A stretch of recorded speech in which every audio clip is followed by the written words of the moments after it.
Hello students, आप सभी का हमारे यूट्यूब चैनल में हार्दिक स्वागत है। आज की इस वीडियो में बात करने वाले हैं, जब भी आप लोगों को इंटर्नशिप के लिए स्कूल अलॉट हो जाता है तो उसके बाद आप लोगों को कौन कौन से डॉक्यूमेंट्स की आवश्यकता होती है, किस टाइप से आप लोगों को स्कूल ज्वाइन करनी होती है। तो इसी से संबंधित ये वीडियो है, तो वीडियो आप लोग पूरा देखिएगा। और अगर आप लोग चैनल पर नए हैं तो चैनल को सब्सक्राइब, वीडियो को लाइक और बेल आइकन जरूर दबा लीजिएगा। देखिएगा स्टूडेंट, सबसे पहले तो आप लोगों को शाला दर्पण नाम का एक पोर्टल है जो गवर्नमेंट की तरफ से ही लॉन्च है, तो उस पर आप लोगों को जाना है। वहाँ पर एक इंटर्नशिप वाला पोर्टल भी होगा, तो उस पर आप जैसे ही जाएंगे तो एक साइड आप लोगों को 3 डॉट देखने को मिलेंगे। ठीक है, तो उन 3 डॉट में से आप लोगों को कैंडिडेट लॉगिन वाला जो ऑप्शन है उस पर चले जाना है। जैसे ही आप जाएंगे, आपका जो यूज़र नेम है जो आपने स्कूल फिल किए थे उस टाइम पर भरा था, है ना, यूज़र नेम और पासवर्ड जो आपने खुद बनाया था, तो वो आप लोग फिल करते ही और वहाँ पर एक टेक्स्ट आएगा, वो ऐसा कैसा ही आप लोगों को लिखना होता है। उसके बाद आप लोग जैसे ही आगे प्रोसीड करेंगे तो उसके बाद आप लोगों को देखने को मिल जाएगा आपका नाम, पता वगैरह। तो सर्च वाले ऑप्शन पर आपको क्लिक करना है। जैसे आप लोग सर्च वाले ऑप्शन पर क्लिक करेंगे, आपके सामने एक तरफ वापस से 3 डॉट देखने को मिलेंगे। तो उन 3 डॉट में से आप लोगों को कैंडिडेट लॉगिन वाला जो ऑप्शन है उस पर आपको क्लिक करना है। वहाँ क्लिक करने के बाद आप लोगों को जो है आपका जो इंटर्नशिप के लिए स्कूल जो अलॉट हुआ है वो आप लोगों को देखने को मिल जाएगा। ठीक है, जैसे ही आप लोगों को वो लेटर देखने को मिलता है, उस लेटर को आप लोगों को प्रिंट निकाल लेनी है। स्क्रीनशॉट ले लो या फिर प्रिंट निकाल के PDF निकाल के, या जैसे भी आप लोग लेना चाहते हैं वैसे आप लोग स्टोर कर सकते हैं, यानी कि डाउनलोड कर सकते हैं। जैसे आप लोग उसको डाउनलोड करते हैं उसके बाद आप लोगों को क्या करना है क्या नहीं करना है वो भी आपको बता देते हैं। बहुत सारी बार ऐसा होता है कि आपको कॉलेज की तरफ से ही वो लेटर दिया जाता है निकाल के। ठीक है, उस पर कॉलेज की मोहर वो लगती है और उस हिसाब से देते हैं। बहुत सारी बार आपको क्या होता है, आप खुद भी निकला सकते हैं। ठीक है, उसमें आप लोगों को कोई दिक्कत इशू नहीं है। मोहर लग रही है तो ठीक है, नहीं लग रही है तो भी ठीक है। इतना कुछ करने के बाद आप लोगों को स्कूल जो अलॉट हुआ है उस स्कूल में आप लोगों को जो है 7 दिन के अंतर्गत आप लोगों को वहाँ पर जो है स्कूल ज्वाइन करना है। कितने दिन के अंदर? 7 दिन के अंतर्गत।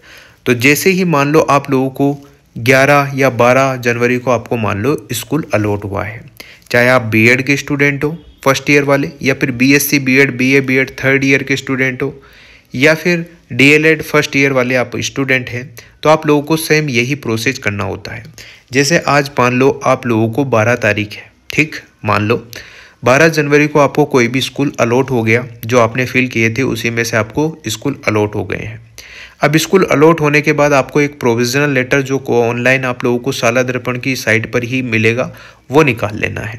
उसको निकालने के बाद आप लोगों को 7 दिन के अंतर्गत जो स्कूल मिला है उसमें आप लोगों को ज्वाइनिंग लेनी है। ठीक है ना, और आपको जो स्कूल अलॉट हुआ है उसकी तरफ से, स्कूल की तरफ से भी आप लोगों को फ़ोन आ जाएगा और आपको बेकायदा इन्फॉर्म कर दिया जाएगा कि आपको स्कूल आना है इतनी इतनी तारीख को, इतने से आप लोग ज्वाइन कर सकते हैं। ठीक है, तो सबसे पहले तो एक बात विशेष तौर पर आपको ध्यान रखनी है कि 7 दिन के अंतर्गत ही आप लोगों को ज्वाइन करना है। इससे लेट अगर आप जाते हैं तो बहुत सारी स्कूल वाले जो प्रिंसिपल है वो स्ट्रिक्ट होते हैं, तो आपको मतलब ज्वाइनिंग दे या न दे ये उनके ऊपर डिपेंड करता है। उनको पूरी स्वतंत्रता है इस चीज़ के लिए, पूरा अधिकार है कि वो अपने हिसाब से आप लोगों को 7 दिन के अंदर अगर आप लोग चले जाते हैं तो बहुत अच्छी बात है, नहीं जाते हैं तो फिर आपके ऊपर जिम्मेदारी, आप खुद ही उसके लिए जिम्मेदार हैं। ठीक है, तो अभ्यर्थी को आवंटन तिथि से 7 दिन कार्य दिवसों के भीतर आवंटित विद्यालय में आवंटन पत्र, जो आपको अभी हाल फिलहाल में यहाँ से डाउनलोड करना है वो, उसके अलावा आप लोगों को फोटो पहचान पत्र, जैसे कि आपका आधार कार्ड हो सकता है, मतदाता पहचान पत्र हो सकता है ना, और आप जो भी आपका जो वैलिड डॉक्यूमेंट्स है जिसमें आप लोगों का फेस भी हो, है ना, आधार कार्ड हो गया, सबसे बढ़िया आधार कार्ड रहता है। बाकी मतदाता पहचान पत्र भी आप लोग लेकर जा सकते हैं, है ना। इसके अलावा आप लोगों को क्या लेके जाना है, एक बात ध्यान रखिएगा, आप लोगों को ये ओरिजिनल भी लेके जाने हैं और इनकी फ़ोटोकॉपी भी लेकर जानी है। ओरिजिनल इसलिए लेकर जाने हैं कि जो भी प्रिंसिपल हैं, जो स्कूल आपको अलॉट हुई है उसमें आपको क्लेरिफाई हो जाए।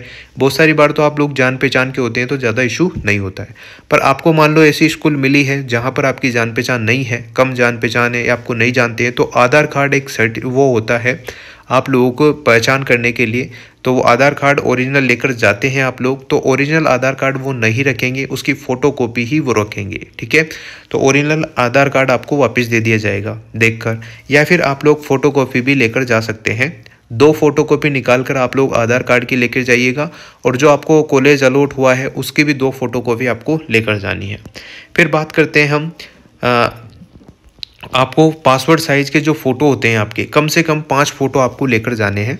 5 फ़ोटो कम से कम जो पासपोर्ट साइज़ होते हैं वो आपको लेकर जाना है। कॉलेज की जो आपकी आईडी है ना, जो आपकी जो कॉलेज में नामांकन होता है उस टाइम आपको आईडी दी जाती है कॉलेज की तरफ से, वो आपको लेकर जानी है। और कॉलेज की तरफ से आपको रिलीविंग लेटर के साथ, रिलीविंग लेटर भी आप लोगों को कॉलेज की तरफ से दिया जाता है, या तो आप लोग व्हाट्सएप के थ्रू भी मंगवा सकते हो। अगर दूर से हो आप लोग, कहीं आपका कॉलेज दूर है तो आप व्हाट्सएप से भी अपना रिलीविंग लेटर मंगवा सकते हो। उसकी जेरोक्स निकला कर उस पर अपने साइन वाइन करके, जो भी वहाँ पर रिक्वायरमेंट है वो आप लोग पूरी करके उसको दो उसके फ़ोटोकॉपी निकला लीजिएगा। हर चीज़ की 2-2 फोटोकॉपी और 5 पासपोर्ट साइज फ़ोटो आपको लेकर जाने हैं कॉलेज में, सॉरी कॉलेज में नहीं, स्कूल में, जो आपको अलॉट हुआ है उस स्कूल में लेकर जाने हैं। ठीक है ना। इन दस्तावेजों की फ़ोटोकॉपी के साथ रिपोर्ट कराना आवश्यक है। रिपोर्ट मतलब कि वहाँ पर जाना है आपको जो स्कूल मिला है उसमें, और एक एप्लीकेशन लिखकर लेकर जानी है, जिसमें आप लोगों को लिखना है। एप्लीकेशन के वीडियो में का लिंक जो है डिस्क्रिप्शन में मिल जाएगा, आपको क्या लिखना है क्या नहीं लिखना है। उसमें आप लोगों को यही लिखना है कि ये स्कूल ज्वाइनिंग हेतु प्रार्थना पत्र है ना, तो उसका लिंक डिस्क्रिप्शन में, वो वीडियो जरूर देख लेना। और उस हिसाब से आप लोग एप्लीकेशन लिख के आप लोग ये 4-5 जो भी दस्तावेज थे, एक तो आपका जो अभी ऑनलाइन निकलेगा वो, ठीक है, वो उसकी फ़ोटोकॉपी, रिलीविंग लेटर की फ़ोटोकॉपी, जो आपके डॉक्यूमेंट, जो आपका आधार कार्ड है या जो भी आईडी प्रूफ है उसकी फ़ोटोकॉपी, ठीक है, कॉलेज की जो आईडी है उसकी फ़ोटोकॉपी, और 5 पासपोर्ट साइज फ़ोटोग्राफ आपको लेकर जाने हैं, पासपोर्ट साइज फ़ोटो है ना। इस टाइप से आप लोगों को लेकर जाना है। और देखो एक बात ध्यान रखना, अभ्यर्थी आवंटित विद्यालय में कोई भी मूल प्रति जमा नहीं करेंगे, यानी कि आप लोगों को कोई भी आधार कार्ड ओरिजिनल वहाँ पर जमा नहीं होगा, है ना। आपके जो भी ओरिजिनल जो भी चीज़ें हैं वो आपकी वहाँ पर जमा नहीं होगी, वहाँ पर सारी फ़ोटोकॉपी जमा होगी। जो मैंने बताई है वो डॉक्यूमेंट्स आपको लेकर जाने हैं। एक एप्लीकेशन आप लोगों को लिख कर लेकर जाना है, बाकी अनावश्यक चीज़ें आपको नहीं लेकर जानी है। और एक बात ध्यान रखना, जब भी आप लोग इंटर्नशिप में जाते हैं तो पहले दिन आप लोग व्यवस्थित तरीके से जाइएगा, जैसे आपको पूर्ण गणवेश आपकी होनी चाहिए। कॉलेज की ड्रेस पहन के जाते हो तो बहुत अच्छी बात है, अदर ड्रेस पहन के जाते हो तो फॉर्मल लुक में आपको जाना है ना। नॉर्मल आपको बन के जाना है कि आप लगना चाहिए कि आप एक टीचर की भूमिका अदा करने वाले हैं, ठीक है। ऐसा नहीं कि आप डॉन बन के जा रहे हो, दादागिरी करने जा रहे हो, ऐसा नहीं। आपको अपना स्वयं का परिचय देना है, आत्मसम्मान का भी परिचय देना है, स्वयं का परिचय देना है, और एक शिक्षक के तौर पर आपको प्रस्तुत होना है, ठीक है। कम से कम पहले दिन तो आप लोगों को पूरा सेटअप देखना ही होगा कि कैसा क्या माहौल है, क्या नहीं है, कौन सी क्लास में आपको लगाया जाता है, कैसे आपको पढ़ाना है। अगर आपके प्रिंसिपल सर सही है, अगर आपको लगता है कि मैं किसी कंपटीशन की तैयारी कर रहा हूँ, तो आप लोग प्रिंसिपल सर से बोलेंगे कि सर मेरे को इतनी बजे तक का टाइम मिल सकता है क्या। अगर आप रिक्वेस्ट करेंगे भी पोलाइटली, तो हर इंसान यहाँ पर जो है आपकी सहयोग करेगा, है ना। आपको लंच के बाद जा सकते हो, लंच के पहले जा सकते हो, पूरा टाइम जाना चाहते हैं तो पूरा टाइम भी जा सकते हो, है ना। गाइडलाइन के हिसाब से तो पूरा टाइम है आपको इंटर्नशिप में जाना होता है, पर किसी के कंपटीशन एग्जाम हो तो थोड़ी छूट मिल जाती है, ठीक है। तो इस प्रकार से आप लोग सेलेक्टेड क्लास या फिर जो क्लास आपको प्रिंसिपल सर देते हैं कि उस क्लास में बैठ जाओ, उसमें चले जाओ, बाबू का काम कर लो, कंप्यूटर ऑपरेटर का काम कर लो, ये सारी चीज़ें आपको सिखाने के लिए होती है। तो आपको कोई सा भी काम वहाँ पर दिया जा सकता है, ठीक है। हो सकता है बहुत सारी बार आपको गार्डनिंग में रुचि हो, जैसे गार्डन वार्डन लगाने में, पेड़ पौधों का रख रखाव में, तो कभी कभी आपको आधा 1 घंटे का क्लास मिलता है जिसमें आप लोगों से पौधे भी लगवा सकते हैं।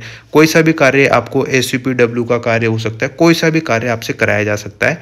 कोई से भी का मतलब ये नहीं है कि आपको भोजन बनाना है, बिल्कुल नहीं बनाना है भोजन। नॉर्मल जो भी चीज़ें हैं टीचिंग से संबंधित, जो एक टीचर के तौर पर आपको आनी चाहिए बेसिक सी, वो सारी चीज़ें हो सकती है।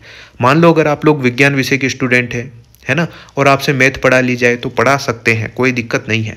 आर्ट्स के सब्जेक्ट भी आप लोग पढ़ा सकते हैं, कोई इशू नहीं है। जो टीचर वहाँ पर अवेलेबल नहीं है, मान लो किसी के गणित के अध्यापक वहाँ पर अवेलेबल नहीं है और आपके गणित ही विषय है, तो आपको वहाँ पर शिफ्ट कर सकते हैं, आप पढ़ा सकते हैं। आपकी रुचि भी होनी चाहिए कि हाँ मुझे बच्चों को कुछ ना कुछ सिखाना है, ठीक है।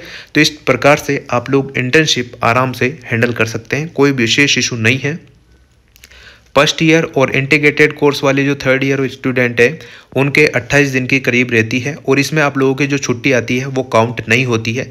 ओनली वर्किंग डे यानी कि जिनमें छुट्टी नहीं है वही आपकी काउंट होगी। उस हिसाब से आप लोगों का पूरा प्रोसेस रहने वाला है। तो पूरी इंटर्नशिप आप लोगों की 1 महीने की करीब 1 महीना मान सकते हो आप लोग, तो वही रहने वाली है।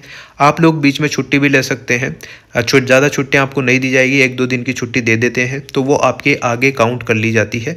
तो आप लोगों को पूरे वर्किंग डेज पढ़ाने होंगे, उसी हिसाब से आपका जो है बाद में एक लेटर निकल कर आएगा कि हाँ इस बंदे ने इतनी तारीख से इतनी तारीख तक यहाँ पर इंटर्नशिप का कार्य पूरा किया है। तो वो लेटर आपका जो है जब आपके फाइनल लेसन लगते हैं उस टाइम पर, या फिर आपके जब एग्ज़ाम होंगे फाइनल एग्ज़ाम, उस टाइम आप लोगों को वहाँ कॉलेज में सबमिट कराना होता है। तो इस टाइप से पूरा प्रोसेस होता है। तो नॉर्मल सा प्रोसेस है, आप लोग आराम से सारी चीज़ें हैंडल कर सकते हैं। Wish you all the best, सभी अच्छे से अपना 100% दीजिएगा और इस चीज़ को बिल्कुल भी हल्के में मत लेना। पढ़ाने से आप लोगों को बहुत सारी चीज़ें कवर होगी और आपके कंपटीशन एग्जाम में जो 6ठी 7वीं 8वीं 9वीं 10वीं की NCERT आप लोग पढ़ाएंगे तो बहुत अच्छी आप लोगों की प्रतियोगी परीक्षाओं की तैयारी भी साथ में होगी। तो ये ध्यान रखना है। और बाकी कोई दिक्कत आपको होती है, कोई चीज़ नहीं समझ में आती है तो कमेंट करके आप लोग पूछ सकते हैं। टेलीग्राम चैनल पर भी आप लोग ज्वाइन कर सकते हैं और वो एप्लीकेशन जो आपको लिख कर देनी है स्कूल में, उसका जो है लिंक मैं आप लोगों को डिस्क्रिप्शन में दे दूंगा, जैसा कि मैंने पहले बोला। तो उससे देख के आप लोग एप्लीकेशन लिखकर और ये 4-5 डॉक्यूमेंट्स लेकर स्कूल में चले जाइएगा। आज मिला है तो कल ही चले जाओ। और कॉलेज की तरफ से अगर आपका कॉलेज दूर है तो आप लोग व्हाट्सअप से भी मंगा के उसकी फ़ोटोकॉपी निकला सकते हैं। Thank you so much. Video अगर अच्छी लगी हो तो like, comment, share and subscribe.